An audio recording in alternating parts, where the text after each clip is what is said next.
अस्सलाम वालेकुम। होप आप सब लोग ठीक होंगे। जैसा कि आप सब लोगों को मालूम होगा कि पिछला जो हमारा वीडियो आया था, जो हमारा पिछला लेक्चर था, वो था अबाउट पल्मोनरी ट्यूबरकुलोसिस, जिसमें हमने पल्मोनरी ट्यूबरकुलोसिस की डेफिनेशन, पैथोफिजियोलॉजी, कॉजेज वगैरह और उसके साथ साथ साइंस एंड सिम्टम्स डिस्कस किए थे। और आज हम यहाँ पर डिस्कस करने जा रहे हैं diagnosis and management of pulmonary tuberculosis. तो सबसे पहले अगर हम डायग्नोसिस की बात करें, डायग्नोस्टिक इवैल्यूएशन जो हमारी पल्मोनरी ट्यूबरकुलोसिस का होता है, यानी हमें कैसे पता चलेगा कि एक पेशेंट टीबी पॉजिटिव है या एक पेशेंट टीबी नेगेटिव है। तो डायग्नोसिस की बात जब हम करते हैं, शॉर्ट में हम ऐसे लिखते हैं डायग्नोसिस। जो सबसे पहला डायग्नोसिस हमारा आता है पल्मोनरी ट्यूबरकुलोसिस का, वो क्या होता है? History and physical examination. अब हिस्ट्री और फिजिकल एग्जामिनेशन में हम क्या करते हैं? पहले तो हम पेशेंट से हिस्ट्री पूछते हैं। हिस्ट्री से क्या होगा? फॉर एग्जांपल अगर पेशेंट हमारे पास आया, उसको फीवर है, साइंस एंड सिम्टम्स जो है, जो हमें पहले ही पता है, वो तो हम फिजिकल एग्जामिनेशन में देखेंगे। फॉर एग्जांपल किसी को चेस्ट पेन है या चेस्ट टाइटनेस है, उसके साथ साथ उसमें कफ है, और वो भी मोर देन 2 वीक्स से एक पेशेंट में कफ है हमारे पास और फीवर है, यानी जो जो साइंस एंड सिम्टम्स हमने देखा इस पल्मोनरी ट्यूबरकुलोसिस में क्या क्या होता है। जब एक पेशेंट हमें बोलेगा और हम जब फिजिकल एग्जामिनेशन एक पेशेंट का करेंगे, तो हम अपने दिमाग में ही डायग्नोसिस बना सकते हैं कि शायद इस पेशेंट में ट्यूबरकुलोसिस हो सकता है, शायद इसमें पल्मोनरी ट्यूबरकुलोसिस हो सकता है। अब हिस्ट्री से क्या पता चलेगा और कैसे हमें पता चलेगा? फॉर एग्जांपल कोई पर्सन हमारे पास, कोई पेशेंट हमारे पास आया, तो वो कहेगा कि मेरा कोई, यानी जिसके साथ उसको कांटेक्ट होगा, वो अगर हमें कहेगा कि 2 हफ्ते 3 हफ्ते पहले मैं उस इंसान के साथ उठता बैठता था जिसको पल्मोनरी ट्यूबरकुलोसिस है, तो जब ये वो हिस्ट्री हमें बोलेगा तो इससे हमारा शक थोड़ा सा क्लियर हो जाएगा, यानी जो हम अपना डायग्नोसिस फ्रेम करने वाले थे उसमें थोड़ी बहुत प्रोबेबिलिटी हमारी इंक्रीज हो जाएगी, और हम क्या कह सकते हैं, शायद इसमें भी पल्मोनरी ट्यूबरकुलोसिस हो सकता है। तो ये 2 चीजें हम सबसे पहले डायग्नोसिस में देखते हैं, एक तो हिस्ट्री, इसके साथ साथ फिजिकल एग्जामिनेशन। इसके बाद क्या करना है आपको? जब पेशेंट कोई आपके पास आएगा, इसके बाद आपको करना होता है मॉन्टॉक्स टेस्ट। मॉन्टॉक्स टेस्ट, या इसको हम एक और नाम भी कहते हैं tuberculin skin test. Tuberculin skin test भी हम इसको कहते हैं। अब इस वाले टेस्ट में हम क्या करते हैं? ट्यूबरकुलिन टेस्ट में हम क्या करते हैं? सबसे पहले हमारे पास जो ही पेशेंट आता है, हम उसको यही से, जो हमारा होता है ट्यूबरकुलिन बैसिली जो होता है हमारे पास, हम उसको इंट्रोड्यूस यही से करते हैं, आईडी हम देते हैं, यानी इंट्राडर्मली हम पेशेंट को यही से ट्यूबरकुलिन बैसिली इंसर्ट कर देते हैं। आईडी मोस्टली हम यहाँ पर 4 आर्म में एक टेस्ट करते हैं। जो ही हम इस पेशेंट में ट्यूबरकुलिन बैसिली इंट्राडर्मली इंसर्ट करते हैं, इसके बाद हम पेशेंट को क्या कहते हैं, 3 दिनों के बाद आप फिर से आइएगा, यानी 72 आवर्स के बाद हम कहते हैं पेशेंट को आप फिर से आइएगा, हमारे पास फिर से आएगा। और डोज कितना होता है? इसका डोज होता है 0.1 ml। और इसके बाद क्या करते हैं, जो ही हम 0.1 ml ट्यूबरकुलिन बैसिली इंट्राडर्मली एक पेशेंट में इंसर्ट करते हैं, फिर क्या कहते हैं हम पेशेंट को 72 आवर्स के बाद आप फिर आइएगा। और जो ही हम देखते हैं यहाँ पर रेड स्पॉट बना होता है, यहाँ पर रेड स्पॉट बना होता है, ये चीज याद रखिए। अगर हमारा red spot greater than 10 mm, यानी फॉर एग्जांपल ये हमारा रेड यहाँ पर हमने इंट्राडर्मली उसको इंसर्ट किया हमारा इंजेक्शन, और अगर ये वाला जो स्पॉट, रेड स्पॉट, अगर इसका डायमीटर ग्रेटर देन 10 mm होगा, अगर इसका डायमीटर ग्रेटर देन 10 mm होगा, तो हम कह सकते हैं इस वाले पेशेंट में शायद टीबी है। ये जरूरी है शायद, क्योंकि पूरा हम यहाँ पर ये कंफर्मेशन टेस्ट नहीं होता है ट्यूबरकुलोसिस के लिए, इसके बाद हमें कुछ और टेस्ट करने पड़ते हैं जो हम आगे देखेंगे। लेकिन हमारा फॉर एग्जांपल मान लीजिए हमारी प्रोबेबिलिटी 60% श्योर हो जाते हैं हम कि शायद इस वाले पेशेंट में ट्यूबरकुलोसिस है, पल्मोनरी ट्यूबरकुलोसिस है। जब क्या करते हैं हम मॉन्टॉक्स टेस्ट करते हैं, अगर हमारे पास ये पॉजिटिव आ गया, और अगर डायमीटर लेस देन 10 mm हमारे पास है तो हम सीधे ही कहते हैं कि इसमें ट्यूबरकुलोसिस नहीं है। ये हमारा दूसरा डायग्नोस्टिक टेस्ट हमारे पास होता है। इसके बाद जो ही हम मॉन्टॉक्स टेस्ट करते हैं, अब अगर ये पॉजिटिव आया हमारे पास, इसके बाद हम क्या करते हैं, हम सीधे चले जाते हैं चेस्ट एक्सरे। चेस्ट एक्सरे पे हम सीधे चले जाते हैं। हम पेशेंट को कहते हैं कि आप चेस्ट एक्सरे कराइए, और उस चेस्ट एक्सरे में हमें क्या दिखता है, अगर पल्मोनरी ट्यूबरकुलोसिस होगा तो वहां पर वो हैजीनेस, क्योंकि इन्फेक्शन हुआ है, अंदर स्प्यूटम जमा होगा, तो वो हैजीनेस हमें हमारे जो होता है चेस्ट एक्सरे जो होता है उसमें दिखाई देगा। और उसके बाद इससे भी हमारी प्रोबेबिलिटी क्या हो जाएगी, फॉर एग्जांपल अब हमारी प्रोबेबिलिटी 80% हम श्योर हो गए कि शायद इसमें पल्मोनरी ट्यूबरकुलोसिस है। अब लास्ट वाला डायग्नोस्टिक टेस्ट जो हम करते हैं, जिससे हम फिर 100% श्योर हो जाते हैं कि हाँ जी इस वाले हमारे पेशेंट में पल्मोनरी ट्यूबरकुलोसिस हुआ है, वो कौन सा वाला टेस्ट होता है, that sputum test. Sputum test हम करते हैं, या स्प्यूटम एग्जामिनेशन भी हम कह सकते हैं। इस वाले पेशेंट में हम यही कराते हैं। हम क्या कहते हैं एक पेशेंट को, आप जब अर्ली मॉर्निंग में उठोगे तो अपना स्प्यूटम कलेक्ट कीजिएगा, जिसका हम फिर टेस्ट करते हैं, और फिर हम माइक्रोस्कोपिकली देखते हैं कि अगर उस स्प्यूटम में हमारा माइकोबैक्टीरियम ट्यूबरकुलोसिस प्रेजेंट होगा तो हम 100% श्योर हो जाते हैं हाँ जी हमारा जो पेशेंट है उसमें क्या है, पल्मोनरी ट्यूबरकुलोसिस हुआ है। तो ये सारे जो हमने अभी तक देखे, these all are the diagnostic evaluation, जिनसे हम डायग्नोसिस कर सकते हैं कि हमारे पेशेंट में क्या है, पल्मोनरी ट्यूबरकुलोसिस प्रेजेंट है। नाउ डायग्नोसिस तो हमने देखा कि कैसे करेंगे हम पेशेंट को डायग्नोसिस कि इसमें ट्यूबरकुलोसिस प्रेजेंट है कि नहीं है। अब हम आते हैं हमारे मैनेजमेंट पे।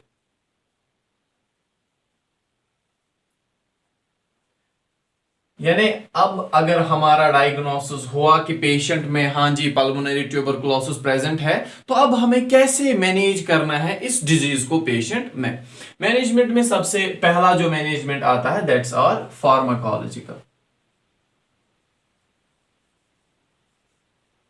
फार्माकोलॉजिकल मैनेजमेंट यानी कैसे हम with the help of drugs patient को ट्रीट कर सकते हैं फ्रॉम पल्मोनरी ट्यूबरकुलोसिस।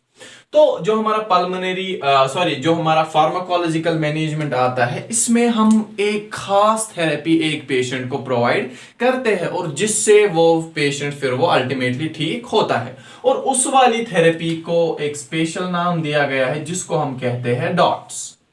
क्या कहते हैं, डॉट्स।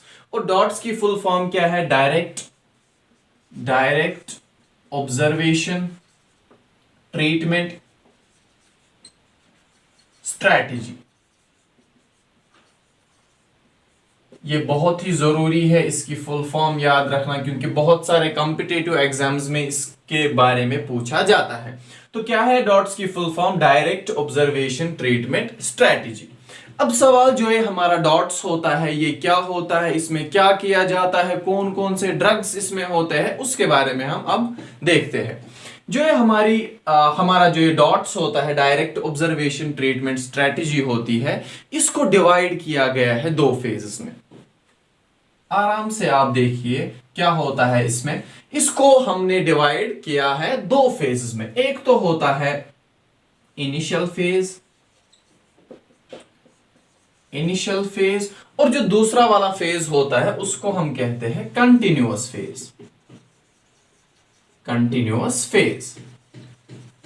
अब मसला है कि ये इनिशियल फेज क्या है, ये कंटिन्यूअस फेज क्या है। थोड़ा कंसेप्ट तो आपको आया होगा नाम से ही, इनिशियल और कंटिन्यूअस। इनिशियल का मतलब पहला वाला फेज और कंटिन्यूअस का मतलब शायद कुछ कंटिन्यू ये जा रहा है, वही हम देखेंगे। देखिए क्या किया जाता है according to this DOTS therapy direct observation treatment strategy. इसके हिसाब से क्या किया जाता है, जो ये हमारा इनिशियल फेज होता है, ये पहले आप इतना याद रखिए, ये 2 मंथ्स का फेज होता है। ये क्या होता है, 2 मंथ्स का फेज होता है। इसके साथ साथ जो हमारा कंटिन्यूअस फेज होता है, ये हमारा 4 मंथ्स का फेज होता है। कई कई पर एक्सेप्शंस है, वो मैं आगे बोलूंगा। बट मोस्टली क्या होता है, इनिशियल फेज हमारा 2 मंथ्स का होता है और कंटिन्यूअस फेज क्या होता है, 4 मंथ्स का हमारे पास होता है। अब ये इनिशियल फेज क्या होता है, ये आप याद रखिए। देखिए इनिशियल फेज में क्या होता है, जो केयर गिवर होता है, या हम कह सकते हैं जो हेल्थ केयर वर्कर होता है, इस इनिशियल फेज में वो क्या करता है, उसकी रेस्पॉन्सिबिलिटी होती है, हेल्थ केयर वर्कर की रेस्पॉन्सिबिलिटी होती है। जो ही पेशेंट आपके पास आया, आपने डायग्नोसिस किया कि उसको पल्मोनरी ट्यूबरकुलोसिस है, अब इस इनिशियल फेज में वो क्या करता है, यानी 2 महीनों तक क्या करना होता है उस पेशेंट को, उसको अपने सामने पेशेंट को ड्रग देने होते हैं, यानी दवाई पेशेंट को प्रोवाइड करनी होती है। खाली प्रोवाइड ही नहीं करनी होती है, उसकी रेस्पॉन्सिबिलिटी ये भी होती है कि उसको नजर रखनी होती है कि जो मेडिकेशन मैंने पेशेंट के हाथ में दी, वो मेडिकेशन पेशेंट खाना चाहिए। खाना ही नहीं बल्कि उसने वो स्वॉलो किया कि नहीं, यानी उसने वो नीचे उतारी मेडिसिन की नहीं। यानी ये सारी रेस्पॉन्सिबिलिटी इस इनिशियल फेज में किसकी होती है, हेल्थ केयर वर्कर की होती है। इसीलिए इस वाले फेज में मोस्टली जो पेशेंट्स होते हैं उनको हॉस्पिटल में एडमिट रहना पड़ता है, यानी उनको हॉस्पिटल में ही रहना पड़ता है, ताकि जो हेल्थ केयर वर्कर हो वो प्रॉपरली उस पे नजर रख सके कि उसने मेडिकेशन ली और वो स्वालो की कि नहीं। किस वाले फेज में, इनिशियल फेज में। अब सवाल इस कंटिन्यूअस फेज में क्या होता है। जो हमारा कंटिन्यूअस फेज होता है, इसमें पेशेंट को हॉस्पिटल में रहना जरूरी नहीं होता है, लेकिन इसमें क्या होता है कि इसमें जो हेल्थ केयर प्रोवाइडर्स होते हैं या हेल्थ केयर वर्कर्स होते हैं, असल में हॉस्पिटल जो होता है हमारा, उसमें अलग सेक्टर ही होता है डॉट्स के नाम से, यानी वहां पर पल्मोनरी ट्यूबरकुलोसिस के लिए दवाई वगैरह दी जाती है। वहीं पर क्या होता है इस कंटिन्यूअस फेज में, जो कि क्या होता है 4 मंथ्स का फेज होता है, इसमें क्या किया जाता है, जो हेल्थ केयर वर्कर होते हैं वो पेशेंट को कहते हैं आप क्या कीजिएगा, 1 हफ्ते के बाद आइएगा, यानी 7 दिनों के बाद पेशेंट को वहां पर आना होता है। कहां पर, हॉस्पिटल में आना होता है, हेल्थ केयर वर्कर्स के पास आना होता है। और जो ही वो हफ्ते के बाद यानी 7 डेज के बाद आते हैं, उनको वहां पर 7 दिनों की मेडिकेशन दी जाती है, यानी इस हफ्ते आपको ये वाली मेडिकेशन खानी है, दूसरे हफ्ते आपको इतने खाने हैं, ये वाला, वो हम देखेंगे क्या क्या खाना होता है। लेकिन इतना याद रखिए आप, क्या किया जाता है कि 7 दिनों के बाद पेशेंट को कहा जाता है कि आप हमारे पास आइएगा। और जो पहला दिन होता है, फॉर एग्जांपल अगर हम देखेंगे मोस्टली सैटरडे, ये डॉट्स में होता है, सैटरडे वहां पेशेंट्स को आना पड़ता है मोस्टली।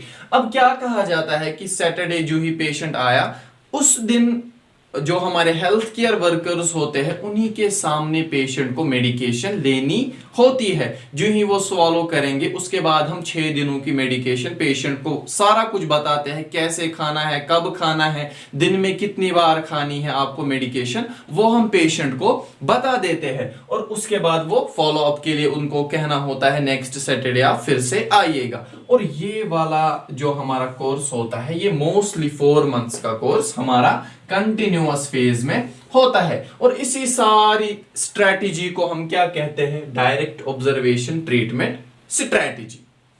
ये तो हमने देखा कि डॉट्स होता क्या है। अब सवाल कि डॉट्स में हमने कहा कि बहुत सारी मेडिकेशन ड्रग्स एक पेशेंट को दिए जाते हैं। अब कौन कौन से ड्रग्स एक पेशेंट को दिए जाते हैं, अब हम उस पे आते हैं। और जो ड्रग्स अब हमारे पास होते हैं, जो हम किस में देते हैं, हमारे डॉट्स में देते हैं, मोस्टली उनको डिवाइड किया गया है 2 कैटेगरीज में। जो हमारे ड्रग्स होते हैं उनको हमने डिवाइड किया है 2 कैटेगरीज में। एक को हम कहते हैं फर्स्ट लाइन ड्रग्स, दूसरे को कहते हैं सेकेंड लाइन, यानी फर्स्ट लाइन ड्रग्स और सेकेंड लाइन ड्रग्स।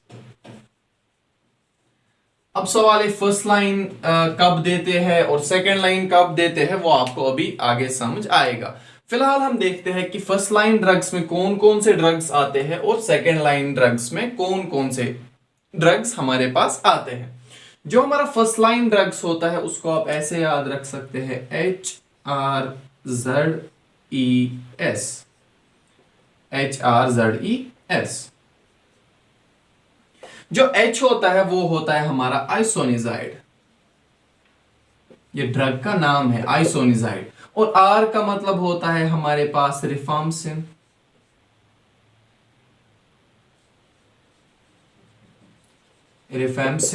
और Z का मतलब होता है पैराजिनएमाइड,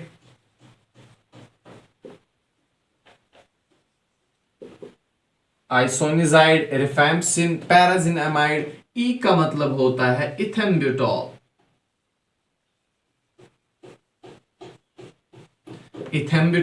और S का मतलब होता है स्ट्रेप्टोमाइसिन।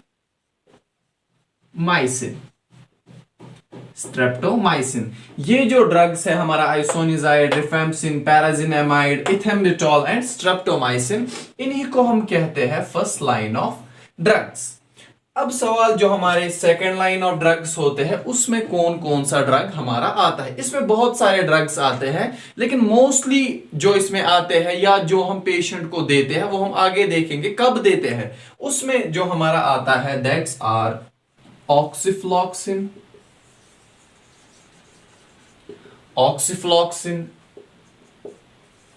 साइक्लोसिरीन,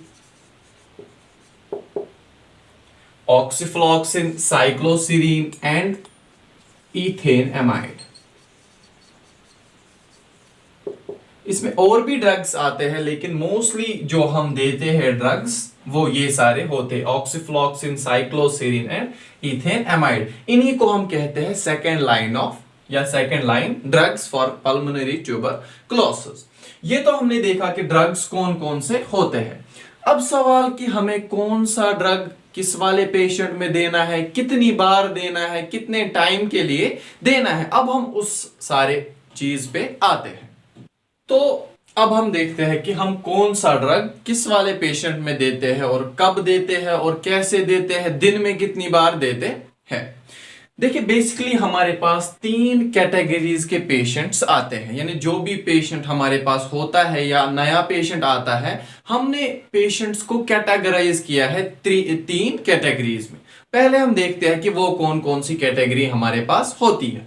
देखिए सबसे पहली कैटेगरी जो हमारे पास पेशेंट्स की होती है वो होती है हमारी रेड वाली कैटेगरी। क्या होती है हमारी रेड वाली कैटेगरी। अब ये रेड वाली कैटेगरी जो होती है इसमें क्या होता है, हमारे पास जो भी पेशेंट हमारे पास आता है जब हम उसको स्प्यूटम टेस्ट कराते हैं वो हमारा पॉजिटिव आता है। यानी रेड वाली कैटेगरी में वो वाले पेशेंट्स होते हैं जब हम उनमें स्प्यूटम टेस्ट कराते हैं वो क्या आता है, हमारा पॉजिटिव आता है। स्प्यूटम में प्रेजेंट होता है माइकोबैक्टीरियम ट्यूबरकुलोसिस और इसके साथ साथ उनमें एक्स्ट्रा पल्मोनरी ट्यूबरकुलोसिस भी प्रेजेंट होता है। इसका मतलब क्या है, मतलब पल्मोनरी का मतलब है हमारे रेस्पिरेटरी सिस्टम में, लेकिन एक्स्ट्रा पल्मोनरी, फॉर एग्जांपल आपने यहां से ब्लड सैंपल लिया, जो मोस्टली हम लेते हैं हमारे सबक्यूबाइटल फोसा से। जो ही आपने ब्लड सैंपल यहां से लिया, अब हमने उसमें टेस्ट किया, टेस्ट करने के बाद हमें पता चला कि हमारे ब्लड में भी माइकोबैक्टीरियम ट्यूबरकुलोसिस प्रेजेंट है, तो that means it's extra pulmonary tuberculosis. तो ये भी हमारे पास इस वाले पेशेंट में होता है। यानी माइकोबैक्टीरियम ट्यूबरकुलोसिस लंग्स के अलावा हमारी और बॉडी ऑर्गन्स में भी प्रेजेंट होता है। और इसके साथ साथ जो ये पेशेंट होता है ये सीवियर इल होता है, यानी ये बहुत ही ज्यादा बीमार होता है, इसमें बहुत सारे सिम्टम्स प्रेजेंट होते हैं। इस वाले पेशेंट को हम क्या कहते हैं, रेड वाली कैटेगरी में कैटेगराइज करते हैं। अब सवाल इसमें हम कौन कौन सा ट्रीटमेंट देते हैं, कौन कौन सा ड्रग देते हैं और कितने टाइम के लिए देते हैं। देखिए हमने पहले ही कहा कि हमारे पास 2 फेज होते हैं, initial phase and continuous phase. अब इनिशियल फेज में हम क्या करते हैं, इसको हम देते हैं HRZE, जो हमने पहले ही देखा, आइसोनिजाइड, रिफाम्सिन, पैराजिनएमाइड और इथेम्बिटॉल, ये वाली मेडिकेशन हम देते हैं। ये 2 और 3 का मतलब क्या है? इसका मतलब है 2 मंथ्स। पहले ही हमने देखा कि 2 मंथ्स का मोस्टली हमारा इनिशियल फेज होता है, तो 2 मंथ्स तक हम ये सारे ड्रग्स इस वाले पेशेंट को देते हैं। और थ्राइस अ डे, यहां पर 3 लिखा है, यानी दिन में 3 बार हमें ये वाली मेडिकेशन इस वाले पेशेंट को ड्यूरिंग इनिशियल फेज देनी होती है। तब क्या होगा? ये हॉस्पिटल में होगा।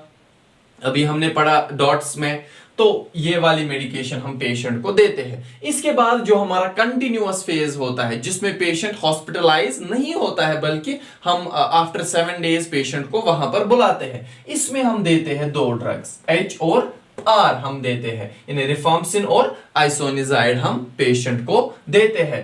कितने बार? दिन में ये भी 3 बार पेशेंट को लेना होता है मेडिसिन, और ये फेज हमारा 4 मंथ्स का होता है, जो हमने पहले ही देखा। मोस्टली कंटिन्यूअस फेज क्या होता है हमारा? 4 मंथ्स का फेज होता है। तो टोटल जो टाइम होता है, या हम कह सकते हैं जो एक कोर्स होता है, ये कितने टाइम तक होता है? हमारे 6 मंथ्स तक इस रेड कैटेगरी के लिए हमारा ड्रग का कोर्स होता है। इसके बाद जो दूसरा पेशेंट होता है, या दूसरी कैटेगरी के जो पेशेंट्स होते हैं, उनको हमने कैटेगराइज किया है into blue category. Blue category जो हमारे पास पेशेंट्स की होती है, उनमें क्या होता है? मोस्टली वो डिफॉल्टर केसेस होते हैं, या रिलैप्स्ड केसेस होते हैं, या फेलियर केसेस होते हैं। क्या मतलब? फॉर एग्जाम्पल, पहले जब हमारे पास रेड कैटेगरी में पेशेंट था, हमने सारा ट्रीटमेंट उसको दिया, लेकिन कुछ ऐसा हुआ कि फिर से उसको पल्मोनरी ट्यूबरकुलोसिस आया, तो रिलैप्स्ड केस है हमारे पास। या कभी कभार क्या होता है कि पेशेंट बीच में ही कोर्स छोड़ देता है, जिस वजह से क्या होता है कि उसमें फर्क नहीं हो जाती है। कुछ टाइम के लिए उसको लगता है कि शायद मैं ठीक हूं, लेकिन आफ्टर सम टाइम केस फिर से, यानी जो माइकोबैक्टीरियम ट्यूबरकुलोसिस को हमने ट्रीट करने की कोशिश की थी, कुछ टाइम के लिए पेशेंट को लगा हाँ मैं ठीक हो गया हूं, और वो कोर्स छोड़ देता है ऐसे ही। लेकिन कुछ टाइम के बाद वो फिर से बीमार हो जाता है, उसमें फिर से पल्मोनरी ट्यूबरकुलोसिस आ जाता है, तो उस वाले पेशेंट को हम कैटेगराइज करते हैं इनटू ब्लू कैटेगरी। अब सवाल, इस वाली कैटेगरी में हम क्या करते हैं? इस वाली कैटेगरी में हम कौन कौन सी मेडिकेशन देते हैं? इसमें हम सारा देते हैं। पहले इनिशियल फेज में हम HRZES, जो हमने फर्स्ट लाइन ड्रग्स देखे, वो सारे ड्रग्स हम दिन में 3 बार देते हैं, और टाइम होता है 2 मंथ्स के लिए इनिशियल फेज में, यानी जब ये हमारे पास हॉस्पिटलाइज होगा, तो ये सारे ड्रग्स हम इस पेशेंट को देंगे दिन में 3 बार। और इसके बाद जो हमारा कंटिन्यूअस फेज होता है, उसमें हम क्या देते हैं? HR और E, HR और E, ये वाली मेडिकेशन भी हम दिन में 3 बार देते हैं। लेकिन ये यहां पर एक्सेप्शन है, जो मैंने पहले ही बोला था, यहां टाइम 1 मंथ हमारा ज्यादा होता है, क्योंकि पेशेंट की अपनी गलती है, वो कोर्स छोड़ के चला गया, इसीलिए उसको अब 1 मंथ यहां पर क्या करना पड़ता है? पेनल्टी भरनी पड़ती है। इसीलिए ये वाला जो कंटिन्यूअस फेज होता है पेशेंट का, ये होता है हमारे 5 मंथ्स के लिए। तो टोटल टाइम कितना होता है इस कोर्स का? That's 7 months. किस वाली कैटेगरी का? हमारी ब्लू वाली कैटेगरी का। इसके बाद एक और कैटेगरी के पेशेंट्स हमारे पास आते हैं, जिनको हमने कैटेगराइज किया है इनटू ग्रीन कैटेगरी। अब सवाल, इस ग्रीन कैटेगरी में कौन कौन से पेशेंट्स हमारे पास आते हैं? इसमें वो वाले पेशेंट्स आते हैं जिनको हम स्प्यूटम टेस्ट करते हैं, वो नेगेटिव आ जाता है। यानी आपने पेशेंट को स्प्यूटम टेस्ट किया, वो क्या आ गया? नेगेटिव आ गया हमारे पास। इसके साथ साथ पेशेंट सीवियरली इल नहीं है, यानी उसमें इतने ज्यादा सिम्टम्स भी प्रेजेंट नहीं है। फिर सवाल, फिर क्यों हम उसको ड्रग्स देंगे? क्यों देंगे? यहां पर इसका जवाब है, क्योंकि उसमें एक्स्ट्रा पल्मोनरी टीबी हमारा प्रेजेंट होता है। यानी हमने देखा पल्मोनरी ट्यूबरकुलोसिस इसमें नहीं है, स्प्यूटम का टेस्ट जब हमने किया उसमें माइकोबैक्टीरियम ट्यूबरकुलोसिस प्रेजेंट नहीं है। लेकिन इस वाले पेशेंट में क्या होता है? एक्स्ट्रा पल्मोनरी टीबी प्रेजेंट होता है। जो मैंने पहले भी कहा, आपने सैंपल निकाला, हमने देखा वहां पर क्या है? माइकोबैक्टीरियम ट्यूबरकुलोसिस प्रेजेंट है। अब सवाल, इस वाले पेशेंट को हम कैसे ट्रीट करेंगे? इस वाले पेशेंट को हम ऐसे ट्रीट करते हैं, इनिशियल फेज में हम क्या देते हैं? HRZ देते हैं, 3 ही ड्रग्स इसको देते हैं। ये भी दिन में 3 बार देने होते हैं, और टाइम सेम रहेगा, 2 मंथ्स के लिए हम ये देते हैं। इसके बाद जो हमारा कंटिन्यूअस फेज आएगा इस वाले पेशेंट के लिए, उसमें हम इसको HR देते हैं, दिन में 3 बार देते हैं, और ये भी हमारा 4 मंथ्स का कोर्स इसको कंटिन्यूअस फेज में रहेगा। और टाइम टोटल कितना होता है इस कोर्स का, इसका भी टाइम टोटल में 6 मंथ्स का होता है। तो ये सारी जो ड्रग रेजीम होती है हमारी डॉट्स की, वो ये होती है जिसमें हमने पेशेंट्स को क्या किया, कैटेगराइज किया है रेड, ब्लू और ग्रीन में। अब सवाल कि हमने क्यों पढ़ा कि जो हमारा हमने फर्स्ट लाइन ड्रग्स पढ़े, सेकंड लाइन ड्रग्स तो हमने यहां पर कहीं देखे ही नहीं। अब सवाल कि वो कहां पर यूज होते हैं। जो हमारे सेकंड लाइन ऑफ ड्रग्स जो हमने देखे, जिसमें साइक्लोसिरीन वगैरह हमने देखा, वो वाले ड्रग्स हमारा जो वो वाले ड्रग्स होते हैं सेकेंड लाइन, वो वाले ड्रग्स हमें तब यूज आते हैं जब किसी पेशेंट में ड्रग रेजिस्टेंस आती है।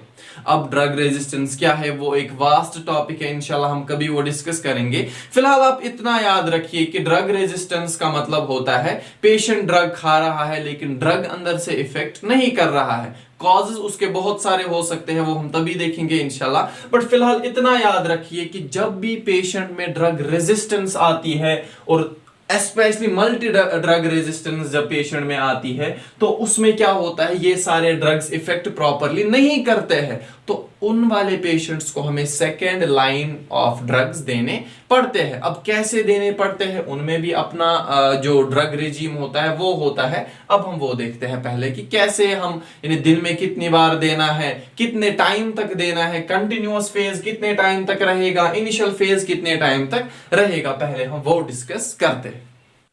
अब जो ये वाले पेशेंट्स होते हैं जिनमें क्या आती है, ड्रग रेजिस्टेंस आती है, इनमें भी हमारे पास क्या होता है, इनिशियल फेज होता है और उसके बाद कंटिन्यूअस फेज होता है।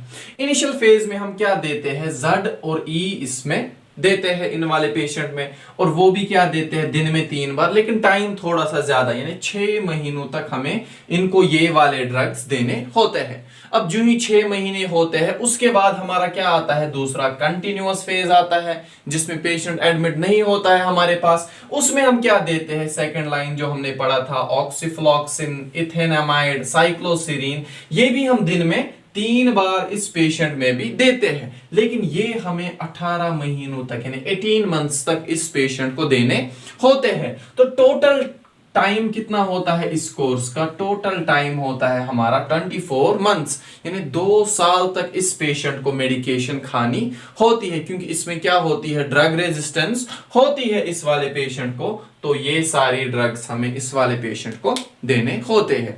ये तो हमने देखा पल्मोनरी ट्यूबरकुलोसिस का फार्माकोलॉजिकल मैनेजमेंट, जिसमें मोस्ट इंपॉर्टेंट जो आता है दैट्स डॉट्स थेरेपी हमारी आती है, और उसमें हम कैसे क्या मेडिकेशन देते हैं ये सारा आता है। इसके बाद क्या होता है जो हम पढ़ते हैं इसके बाद, दैट्स नर्सिंग मैनेजमेंट। अब हम देखते हैं कि नर्सिंग मैनेजमेंट में क्या हम करते हैं। नर्सिंग मैनेजमेंट में मोस्टली हम क्या करते हैं, हम पहले नर्सिंग डायग्नोसिस फ्रेम करते हैं, फिर अकॉर्डिंगली उन डायग्नोसिस के हिसाब से फिर हम ट्रीटमेंट प्रोवाइड करते हैं। तो हमारा क्या है यहां पर, nursing management.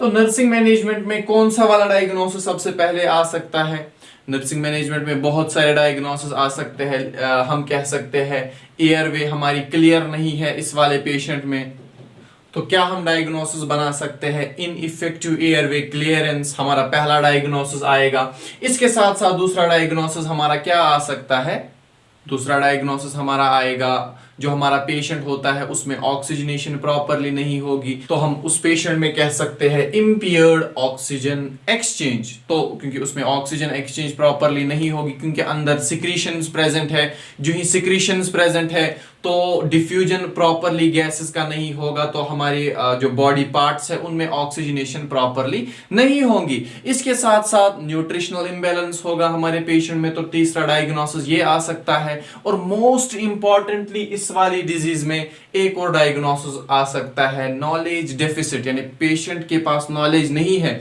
Mostly regarding this DOTS therapy, तो हमें पेशेंट को क्या करना है, नॉलेज प्रोवाइड करनी है। तो एक दो पॉइंट्स में नॉलेज के यहाँ जो हमने डायग्नोसिस बनाया नॉलेज डेफिसिट, उसमें मैं कहना चाहूंगा यहाँ पर कुछ पॉइंट्स, क्योंकि जो हमारे पास इथेम्बिटॉल होता है, ये आप याद रख सकते हैं, ये इंपॉर्टेंट है। जो हमारे पास इथेम्बिटॉल जो हम ड्रग देते हैं डॉट्स थेरेपी में, जो ही पेशेंट इथेम्बिटॉल कंज्यूम करता है, आपको पेशेंट को ये एजुकेट करना है कि जो ही आप इथेम्बिटॉल खा रहे हैं यहाँ से आप ट्राइएमाइन्स जिन भी खानों में, यानी जो भी चीज आप खाते हैं उनमें अगर ट्राइएमाइन्स होता है, लाइक सोयाबीन हमारे पास होते हैं, आपको पेशेंट को कहना है ये सारे फूड आप ना खाइए। क्यों? क्योंकि जो ट्राइएमाइन्स वगैरह होते हैं वो इथेम्बिटॉल के साथ हमारे अंदर रिएक्ट करते हैं और इथेम्बिटॉल अपना साइड इफेक्ट दिखाता है, जैसे हॉट फ्लैशेस आते हैं, हेडेक वगैरह पेशेंट को होता है। तो आप ये कह सकते हैं उन वाले पेशेंट्स को, इन नॉलेज में आप ये भी कह सकते हैं कि आप वो वाले खाना जिनमें ट्राइएमाइन्स मोस्टली लाइक सोयाबीन वगैरह होता है वो आप कंज्यूम ना करें। इसके साथ साथ दूसरा ड्रग जो होता है हमारा रिफेम्पसिन, इसके रिलेटेड भी आप पेशेंट को कह सकते हैं, क्योंकि आपको पता है कि जैसे मैंने भी पहने हैं स्पेक्स, आप पेशेंट को कह सकते हैं कि क्योंकि कोई पेशेंट ऐसा होता है जो स्पेक्स को रिप्लेस कर देता है विद द आई लेंस, यानी आई लेंस वो लगाता है आईज में। आप पेशेंट को कह सकते हैं अगर आपके पास आई लेंसेज है वो आप बाहर निकाल के रखिए, क्योंकि जो रिफेम्पसिन होता है इसका साइड इफेक्ट ये होता है, ये उन आई लेंसेज को डिसकलरेशन कराता है। तो आप पेशेंट को कह सकता है ड्यूरिंग ट्रीटमेंट थेरेपी आप उन आई लेंसेज को बाहर निकाल के स्पेक्स लगा सकते हैं। तो ये नॉलेज आप पेशेंट को दे सकते हैं अपने नर्सिंग डायग्नोसिस में। और एयरवे को आपको क्लियर करना है वो तो आपको पता ही है, जैसे पोस्चरल ड्रेनेज वगैरह या पोजीशनिंग प्रॉपरली पेशेंट को देनी है। इसके साथ साथ आप क्या कर सकते हैं, सक्शनिंग कर सकते हैं, या म्यूकोलाइटिक्स या म्यूकोलाइटिक्स जो हो प्रिस्क्राइब करता है फिजिशियन हमारा, वो आप पेशेंट को एडमिनिस्टर कर सकते हैं। इसके बाद जो प्रिवेंशन आती है इस डिजीज की, इंपॉर्टेंट है प्रिवेंशन। सबसे पहले आप इस डिजीज को कैसे प्रिवेंट कर सकते हैं? सबसे पहला जो आता है हमारा दैट्स हाइजीन। आपको एजुकेट करना है जो भी पेशेंट के साथ अटेंडेंट्स होते हैं या जो भी उनके कांटेक्ट में आ सकते हैं, या पेशेंट को सबसे पहले आपको एजुकेट करना है कि अपना हाइजीन मेंटेन रखिए, क्योंकि जब वो अपना हाइजीन मेंटेन रखेगा तभी वो जल्दी रिकवर हो जाएगा। और जब वो प्रॉपरली हाइजीन में आपको ये भी कहना है पेशेंट को, जब भी आपको कफ आएगा या आपको स्नीजिंग आएगी, आप अपने माउथ और नोज को कवर करिए, और इसके साथ साथ आप मास्क भी कंटिन्यूअसली लगाइए, ताकि दूसरे जो आपके घर में रहते हैं या आपके आसपास होते हैं वो इफेक्ट या इन्फेक्ट ना हो जाए। तो ये सब कुछ आप हाइजीन में पेशेंट को कह सकते हैं। इसके साथ साथ आप क्या कर सकते हैं, स्क्रीनिंग।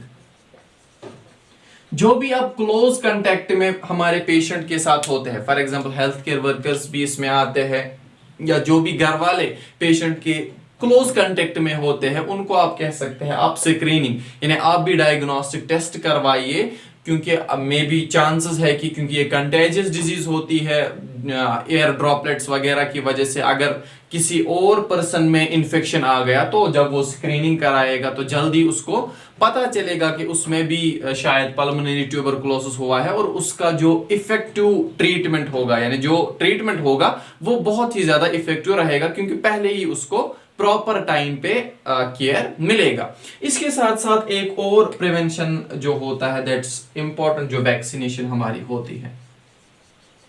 वैक्सीनेशन के बारे में भी आपको पता ही होगा कि हमारा BCG वैक्सीन आता है ट्यूबरकुलोसिस के लिए। सबसे पहले जो ही बच्चा पैदा होता है उसको क्या करना पड़ता है, BCG जो सबसे पहला वैक्सीन लगाया जाता है बच्चे को, BCG यानी जो न्यूबॉर्न्स होते हैं उनको सबसे पहला वैक्सीन, जब हम देखते हैं इम्यूनाइजेशन शेड्यूल, उसमें सबसे पहला वैक्सीन हमारा BCG होता है। इसमें भी फॉर एग्जांपल हमारे पास न्यूबॉर्न है और एडल्ट्स भी होते हैं, इनमें भी हम वैक्सीनेशन, जो हाई रिस्क पे होते हैं उनमें भी हम वैक्सीनेशन देते हैं। जो हमारा न्यूबॉर्न होता है उसमें हम देते हैं 0.05 ml ये हम इंट्राडर्मली पेशेंट को, यहाँ पर मोस्टली डेल्टॉइड रीजन पे हम पेशेंट को या जो छोटा बच्चा न्यूबॉर्न होता है उसको देते हैं vaccination for the prevention of pulmonary tuberculosis. और इसके बारे में एक खास चीज है कि जो ही आप डेल्टॉइड रीजन पे देते हो, यहाँ पर छोटा सा रिंग बनता है, रिंग स्ट्रक्चर बनता है जिसका डायमीटर तकरीबन 5 mm तक होता है। और ये क्या होता है, अगर आपको चेक करना होगा कि इसको बीसीजी वैक्सीनेशन हुई है कि नहीं, क्योंकि ये लाइफ टाइम रहता है, तो आप उसका डेल्टॉइड रीजन देख सकते हैं, वहां पे अगर रिंग बना है तो दैट मींस इसको बीसीजी वैक्सीन मिला है। और जो हमारे एडल्ट्स होते हैं उनमें जो इसका डोज होता है थोड़ा सा ज्यादा दिया जाता है, 0.1 ml उनको डोज दिया जाता है, और रूट तो सेम ही रहता है इंट्राडर्मली। आप इनको वैक्सीनेशन प्रोवाइड करा सकते हैं। तो इससे भी क्या हो सकता है, पल्मोनरी ट्यूबरकुलोसिस से हम प्रिवेंट हो सकते हैं। ये था हमारा जो हमने पहले डायग्नोसिस देखा। इसके बाद मैनेजमेंट थोड़ा सा डिस्कस करने वाली चीज थी, क्योंकि उसमें जो डॉट्स थी, डॉट्स बहुत ही ज्यादा इंपॉर्टेंट है और बहुत से कॉम्पिटिटिव एग्जाम्स में उसके रिलेटेड पूछा जाता है। और इसके बाद हमने नर्सिंग मैनेजमेंट, जिसमें हमने जल्दी डिस्कस किया, क्योंकि वो उतना ज्यादा मोस्टली जो सेकेंड ईयर में बच्चे होते हैं उनको पता होता है कि हम कैसे ट्रीट करते हैं, क्योंकि फर्स्ट ईयर में नर्सिंग मैनेजमेंट आपने पढ़ा होगा, नर्सिंग फाउंडेशन जो हमारी होती है वो पढ़ा होगा, तो आपको ये अच्छे से आता है नर्सिंग मैनेजमेंट। इसके बाद हमने प्रिवेंशन यहाँ पर देखा कि कैसे आप प्रिवेंट कर सकते हो पल्मोनरी ट्यूबरकुलोसिस को। तो होप आप सब लोगों को ये अच्छे से समझ आया होगा। Thank you so much.